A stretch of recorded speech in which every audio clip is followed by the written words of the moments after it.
আদম ও হাওয়ার জান্নাত থেকে বের করে দেওয়ার ঘটনা। আল্লাহ তাআলা আদম আলাইহিসসালামকে মাটি থেকে সৃষ্টি করলেন, তার মধ্যে প্রাণ দিলেন, তারপর তাকে জান্নাতে স্থান দিলেন। জান্নাতে আদম আলাইহিসসালামের জন্য ছিল শান্তি, সুখ আর অগণিত নিয়ামত।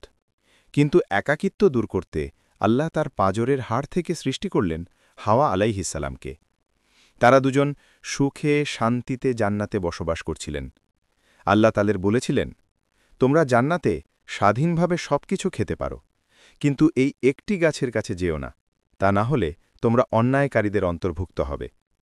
কিন্তু শয়তান, যে আগে আদমকে সাজদা করতে অস্বীকার করেছিল, সে প্রতিশোধ নিতে চাইল। সে ধোঁকা দিয়ে বলল, এই গাছের ফল খেলে তোমরা কখনো মরবে না, চিরকাল জান্নাতে থাকবে।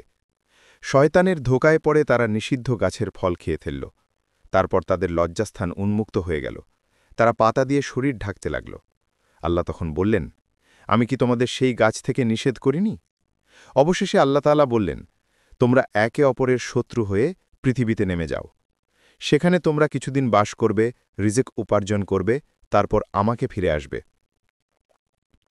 এভাবেই আদম ও হাওয়া জান্নাত থেকে পৃথিবীতে অবতীর্ণ হন। কিন্তু আল্লাহ তার রহমতে তওবার দরজা খুলে দিলেন। আদম আলাইহিসসালাম আন্তরিকভাবে তওবা করলেন, আর আল্লাহ তার তওবা কবুল করলেন।